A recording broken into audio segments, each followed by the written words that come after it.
How to perfectly set up Honda HDS 3.105.034 with Godiag GD101 J2534 on Windows 10. Step-by-step guide.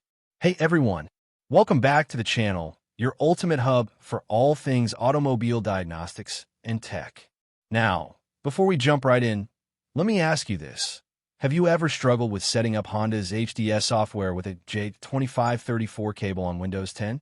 Maybe you've tried different versions, wrestled with firmware updates, or gotten stuck on which software to use for newer versus older Honda models. If that sounds like you, then this video is made just for you.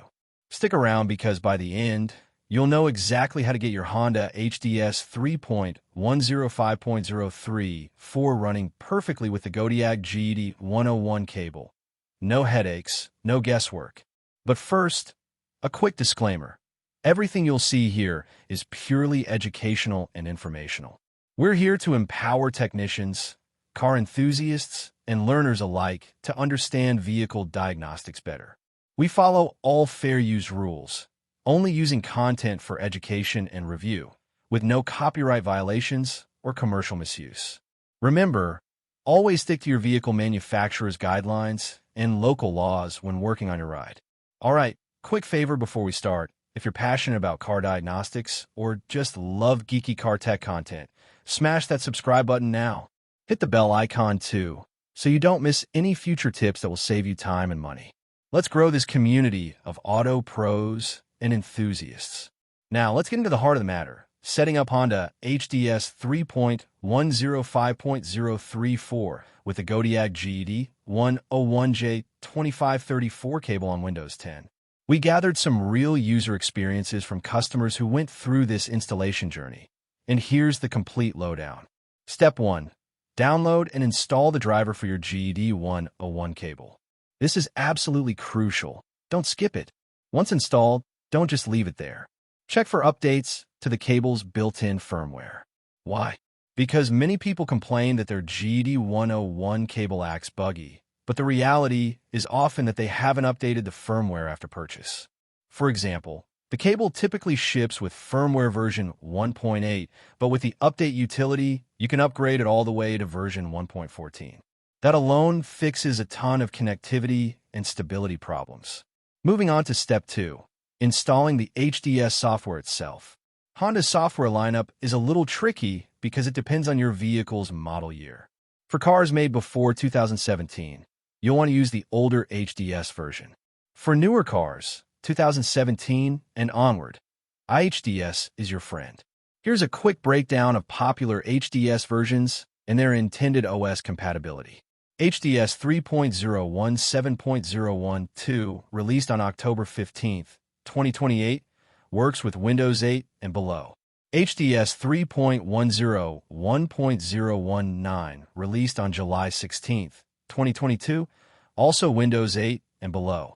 HDS 3.102.008 from February 17, 2022, for Windows 10 and above.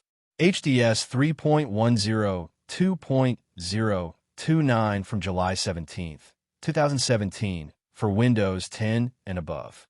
HDS 3.102.051, released March 18, 2014, for Windows 10 and above. HDS 3.102.054, released March 18, 2021, for Windows 10 and above. HDS 3.103.048 from July 19, 2003, for Windows 10 and above.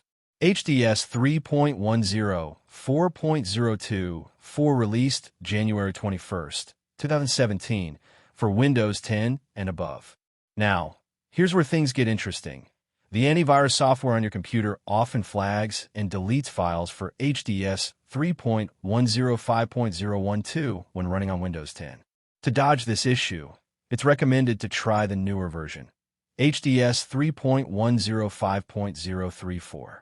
This newer release, dated January 2, 2024, doesn't get blocked by antivirus programs, so installs and runs smoother without interruptions.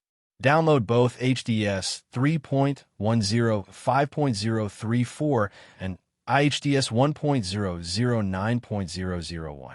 Good news, the archive doesn't require a password, making installation hassle-free. One notable change in these recent versions is that you won't find a direct HDS launch icon. Instead, you'll see only the i-HDS launcher. Here's the magic. For cars made before 2017, the old HDS will start automatically through this interface. For newer models, i-HDS takes the lead.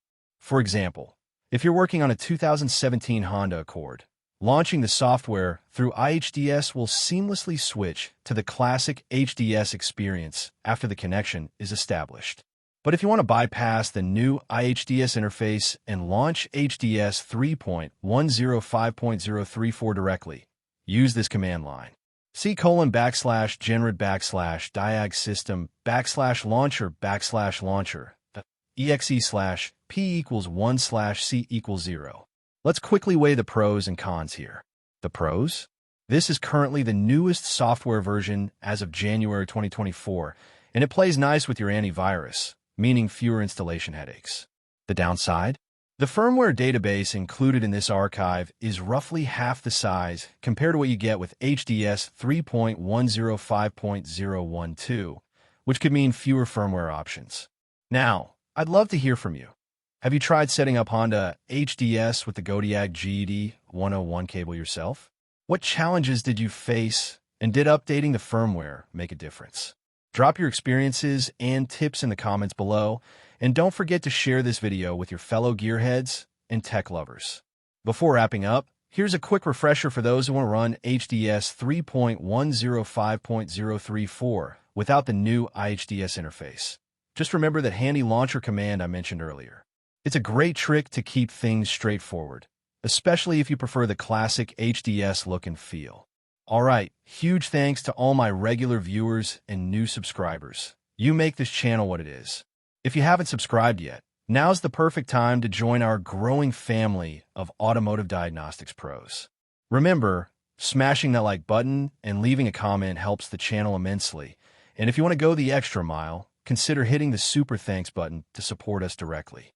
And hey, here's a little quiz before you go. Why do you think so many users experienced issues with the Godiag GD101 cable right out of the box? I'll drop the answer below in the comments shortly, so let me know your guesses. Thanks for watching all the way to the end. Until next time, happy diagnosing, stay curious, and keep those engines healthy.